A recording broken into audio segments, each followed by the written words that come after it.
पुलिसकर्मी धरने पर बैठे हैं, इस पर क्या राय है?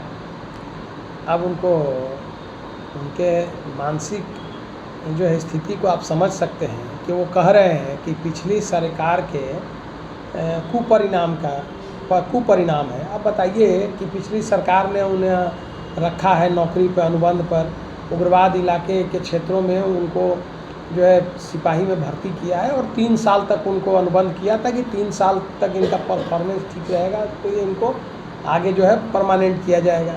तो सरकार ने बहाली की, ये कुप्रबंध है क्या? तो आप प्रबंध करिए, बढ़िया सुप्रबंध करिए और उसको उन लोगों को जो है सो परमानेंट करिए। तो अपने तो कर नहीं रहे, कह के आए थे कि 5 लाख लोगों को रोज़गार देंगे हर साल, पोस्ट ग्रेजुएट को, ग्रेजुएट को, सबको भत्ता देंगे। कहाँ भत्ता मिल रहा है क्या?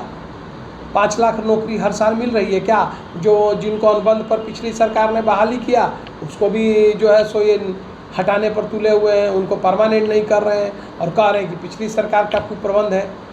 तो भगवान मालिक है इस सरकार का। अगर इस तरह का ये लोग बात कर रहे हैं तो उनको उनके मांग को मानना चाहिए और सरकार को जो है सो उनके मांग को मांग करके उन्हें जो है परमानेंट करना चाहिए। और उनका एक और बयान था सर कि भाजपा जो है कांग्रेस के आंदोलनों से हिली हुई है। अब क्यों हिली हुई है, क्या हिली हुई है? अब आप समझ सकते हैं कौन सा आंदोलन से हिली हुई है। मुझे तो समझ में नहीं आता है कि कौन सा आंदोलन का वो जिक्र कर रहे हैं जिससे कि हम लोग हिले हुए हैं। अब वो बताएंगे तभी तो हम कुछ बता पाएंगे कि कौन सा आंदोलन से हिले हुए हैं। एक आंदोलन जो है सो किसानों का चल रहा है जिसको कांग्रेस जो है पर्दे के पीछे से जो है सो जितने राष्ट्र विरोधी शक्तियां हैं सब उसके पीछे लग गई है। तो अगर उस आंदोलन के बात कर रहे होंगे तो आप समझ सकते हैं कि हालात क्या है। आप देख लीजिए कि सरकार ने जो कांग्रेस लगातार कहते रही कि कृषि कानून, जो अभी 3 कृषि कानून आए हैं, उसी कानून का समर्थन वो कांग्रेस हमेशा करते रही और उन्हीं चीज़ों को कि किसानों को उनके माल को बेचने का छूट मिले, उनके फसल को बेचने का अधिकार मिले, भंडारण का अधिकार मिले, ये उनका ही मांग था। वो शुरू से कहते रहे। रंगनाथन कमेटी की रिपोर्ट जो है, स्वामीनाथन कमेटी की रिपोर्ट जो है वो लागू, तो सारी चीज़ें जो है वो जो कह रहे थे वही लागू किया सरकार ने। अब किसान आंदोलन पर बैठ गए तो किसान कम जो है सो और आंदोलनकारी ज़्यादा हैं वो लोग। अगर मैं एक बात कहूँ कि अगर ये काला कानून है, लोगों के हित में नहीं है, तो आपके लिए अच्छा है ना। आपके लिए तो अच्छा है कि काला कानून है। अगर लोगों के हित में नहीं है तो आप जनता के बीच जाइए और कहिए कि हम जब सरकार में आ जाएंगे तो हम इसको वापस कर लेंगे, हमारी जब सरकार बनेगी कानून वापस कर लेंगे। और जनता के बीच उनको जाना चाहिए। अच्छा बात है अगर काला कानून है तो। लेकिन उनको पता है कि ये अगर कानून लागू हो गया, ये अगर कानून रह गया तो किसानों को फ़ायदा होने वाला है, बाद में हमारी राजनीति नहीं चलेगी। तो अगर उसी से उनका इशारा है तब तो आप समझ सकते हैं। बाद में कि कौन सा वो आंदोलन कर रहे हैं, कौन सा उनके आंदोलन से सरकार हिली हुई है, मुझे नहीं समझ में आ रहा है। सर, उनका ये भी कहना है कि आपकी सरकार बीजेपी झारखंड को शर्मसार कर रही है और झारखंड सरकार की छवि नकारात्मक दिखाने का प्रयास कर रही है। उनकी अपनी छवि जो है नकारात्मक है। अपना सरकार का छवि, वो जिस तरह से सरकार निर्णय ले रही है, कई विषयों पर निर्णय ली है। तो आप जो वादा करके वो आए थे, किसानों का ऋण माफ़ करेंगे, लोगों को रोज़गार देंगे, तो विकास के काम को लेकर के कई उन्होंने वादे किए थे, क्या कोई काम हो रहा है क्या? ये सरकार बताए। ये पूरे 2 साल होने जा रहे हैं सरकार को, ये सरकार एक काम बता दे अपना, एक काम ये सरकार कहे कि हम कल्याणकारी एक योजना अपना ये सरकार गिनवा दे तो मैं समझूं कि समझ में आता है। एक कल्याणकारी ये योजना सरकार बता दे। एक योजना अभी लेके आए हैं, धोती साड़ी का योजना लेकर के आए हैं।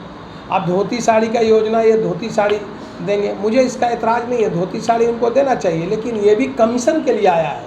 अगर 100 करोड़ के खरीदोगे तो उसमें कमीशन खोरी होगा, उसी के लिए आया। और एक चीज़ बता दें, ठीक है कि अब आप बताइए, ठीक है धोती भी कुछ लोग पहनते हैं, लेकिन आजकल बहुत से लोग नए लोग हैं तो कोई लोग धोती नहीं पहनते, दूसरे चीज़ भी पहन सकते हैं, तो आप किसी को रोक नहीं लगा सकते। तो सरकार को जो पैसा उसमें देना था और डायरेक्ट उनको फंड में, उनके खाते में क्यों ट्रांसफ़र नहीं कर दे रही है उस पैसे को, ताकि उनको धोती की जगह अगर दूसरा भी कुछ पहनना चाहें, कुछ खरीदना चाहें तो खरीद सकते हैं, दूसरा चीज़ भी ले सकते हैं।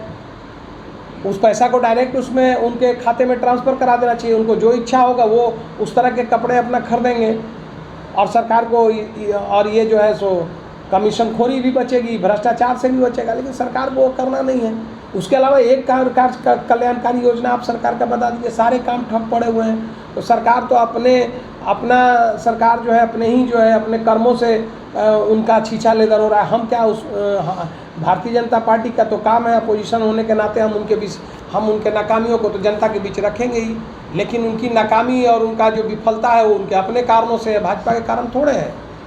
सर, झारखंड खनिज संपदाओं के लिए जाना जाता है, लेकिन देखा जा रहा है कि अब झारखंड में कोयला का स्टॉक मात्र 2 दिन का बचा हुआ है, तो अब आगे क्या होगा? नहीं, झारखंड कोयला का स्टॉक 2 दिन का नहीं बचा हुआ है। जो बिजली कंपनियां हैं उनके पास कोयले का स्टॉक बचा हुआ कम है, तो वो तो कोयला का भंडार का कमी नहीं है, देश में कोयला का भंडार है। झारखंड सर, यहाँ से दूसरे राज्यों में जा रहे हैं, लेकिन यहीं पर कमी हो रही है। नहीं, देखिए, कोयला का दूसरे राज्य और इस राज्य से कोई मतलब नहीं है। जो कोयले की कंपनियां हैं वो खरीदती है कोयला, कोल इंडिया से हो या किसी भी कोल माइन से वो कोयला खरीदती है।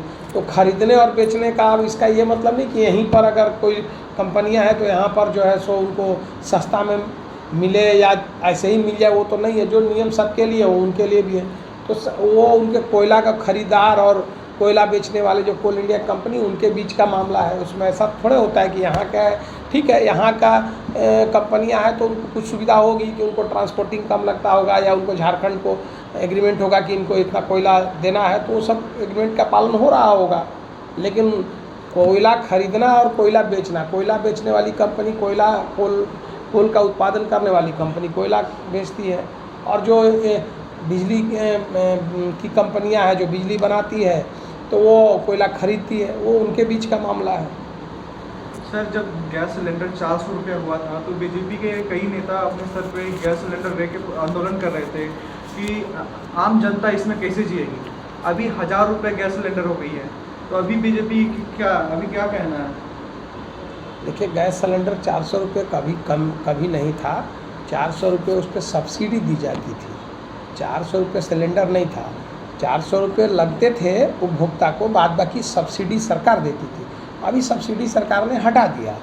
आप देखे होंगे जिस तरह से पूरे देश में दुनिया में कोरोना के कारण जो है सो संकट, आर्थिक संकट आया है, उस संकट से भारत भी जूझ रहा है, सारे दुनिया के देश जूझ रहे हैं। उसके बाद भी आपने देखा होगा कि भारत सरकार ने कोई कल्याणकारी योजना अपनी बंद नहीं की। एक कल्याणकारी योजना है भारत सरकार का, आप बता दीजिए कि इस कोरोना के संकट में भी उस बंद किया हो, चाहे वो बल्कि बढ़ाया ही है। आप देखिए, मुफ्त खाद्यान्न का योजना जो है सो तो पहले नहीं था, तो अब तो पिछले साल भी दिवाली तक लोगों को फ्री दिया गया, उसके अलावा और अभी भी दिवाली तक फ्री दिया जा रहा है। उसके अलावा जो है खाद्यान्न का योजना हो या उज्ज्वला योजना हो या शौचालय निर्माण का योजना हो या डायरेक्ट किसानों के खाते में पैसे डालने की योजना हो या गरीबों के कल्याण के लिए खाते में पैसे डालने की योजना हो, सारी योजनाएं जो हैं कोई योजना केंद्र सरकार ने बंद नहीं किया। इतने आर्थिक संकट के बाद भी सारी योजनाएं चल रही है। तो और उसके अलावा पूरा आपने देखा कि इस पूरे संकट में किस तरह से आज 100 करोड़ लोगों को वैक्सीन लगने जा रहा है। फ्री ऑफ वैक्सीन जो है सारे लोगों को देश में उपलब्ध कराया गया। और कोरोना संकट में उसके अलावा कई संकट आए, तो उसके अलावा भी हेल्थ का बजट जो है जो 90,000 करोड़ था उसको बढ़ा करके 270 लाख करोड़ किया गया। तो ये सारे खर्च हो रहे हैं। तो इस आर्थिक संकट में, इस आर्थिक मंदी में भी भारत सरकार ने इसका पूरा प्रयास किया है कि पूरा जो है लोगों को कल्याण हो, लोगों को कहीं से कोई दिक्कत नहीं हो। सर, पेट्रोल का दाम घटने का मतलब वो बढ़ते जा रहा है, जिसकी वजह से जो खाने पीने का सामान था वो भी आसमान छू लिया है। ऐसे में आम जनता कैसे जिएगी सर? यहाँ तक कि सरसों तेल जो है वो 200 रुपये लीटर हो गई है। देखिए, महंगाई जो है कोरोना काल में उत्पादन प्रभावित हुआ है, और जब पूरे देश में उत्पादन प्रभावित हुआ है चीज़ों का, तो उत्पादन जब प्रभावित होगा तो जनसंख्या तो उतना ही है जितना जनसंख्या, वो तो घटा नहीं है। और उत्पादन प्रभावित होने के कारण चीज़ों का जो है दाम बढ़ा है। लेकिन जैसे ही उत्पादन नियंत्रण में आएगा, सारी चीज़ें लॉकडाउन में बंद थी, सब कुछ थी, तो उसके कारण उत्पादन प्रभावित हुआ है। जैसे जैसे फिर उत्पादन नॉर्मल हो जाएगा तो चीज़ें फिर अपने जगह पर आ जाएगी। रहा सवाल पेट्रोल का, तो पेट्रोल इतना आप आखिर सरकार को राजस्व तो कहीं से तो चाहिए, और पेट्रोल के दाम जो है अंतर्राष्ट्रीय बाज़ार के दाम से जुड़े हुए हैं। जब जब अंतर्राष्ट्रीय बाज़ार में दाम उसके बढ़ते हैं तो देश में बढ़ते हैं, और जैसे जैसे दाम बढ़ रहे हैं वैसे वैसे बढ़ रहे हैं। लेकिन समय आएगा तो वो भी सरकार नियंत्रण में करेगी। जब सारी चीज़ें ठीक होगी तो वो भी ठीक हो जाएगी। सर, सहायक पुलिसकर्मियों से संबंधित एक सवाल है। वो पिछले 20 दिनों से ज़्यादा से मोराबादी में धरना दे रहे हैं। ऐसे में विपक्षी पार्टी आपके बारे में कहती है, आपको जिम्मेदार ठहराती है और आप लोग उन्हें जिम्मेदार ठहराते हैं, तो इस बीच में उनका क्या होगा? देखिए, ये सरकार जो है टाल रही है, विपक्ष कैसे जिम्मेदार हो सकता है? हम तो आवाज़ उठा रहे हैं, हम तो उनको बहाल किया है, हमने बहाल किया है, 3 साल के लिए उनको बहाल किया था कि आपका परफॉर्मेंस जब के बाद आपको जो एथी के परफॉर्मेंस के बाद जो है 3 साल के बाद आपके काम के आधार पर फिर आपको कंटिन्यू किया जाएगा, आपको परमानेंट किया जाएगा। तो हमने बहाल करके तो कोई गलती नहीं किया। अब ये सरकार परमानेंट नहीं कर रही है तो ये सरकार का दोष है, उसमें विपक्ष का सरकार की तरफ से कहना है कि आपने वादा किया था कि आपकी सरकार में ही उन्हें नौकरी दी जाएगी, लेकिन ऐसा नहीं हुआ। ऐसा होता है क्या कि कोई पिछली सरकार निर्णय लेती है तो अगली सरकार कहे कि वो सरकार का निर्णय है, हम उसको नहीं करेंगे? कोई पुल का निर्माण बंद हो गया तो आधा पुल बन के तैयार है और उसको कह दे कि नहीं ये पिछला सरकार का निर्णय था, अब ये पुल नहीं बनेगा? ऐसा होता है क्या कि सरकारें निर्णय लेती है? कोई पार्टियाँ थोड़े निर्णय लेती है। पिछली सरकार जो निर्णय लिया था उस सरकार ये पूरा करेगी, ये सरकार का निर्णय होता है। ऐसा थोड़े होता है कि पिछली सरकार का निर्णय है, अब ये सब बंद हो गया, अब हम नया करेंगे, ऐसा थोड़े होता है। ऐसे नहीं होता है। जो सरकारें निर्णय लेती है, सरकार का निर्णय जो सरकार आती है उसको आगे बढ़ाती है। इसमें यह कहना है कि उस सरकार का निर्णय है, ये कोई मतलब थोड़े है, ऐसा थोड़े होता है। सर, विपक्ष अभी सहायक पुलिसकर्मियों के लिए क्या मतलब करना चाहिए? हम तो मांग ही कर रहे हैं। हमारे तो नेता विधायक ये भाजपा के प्रदेश अध्यक्ष जी भी गए थे मिलने के लिए, हमारे नेता ने भी मांग किया है, अध्यक्ष जी ने भी कई बार कहा है कि भाई इनको परमानेंट को भारतीय जनता पार्टी उनके लिए लड़ रही है, कह रही है। अब हम तो कह ही सकते हैं ना, सरकार विपक्ष तो सरकार में आवाज़ ही उठा सकती है ना, करना तो उनको है।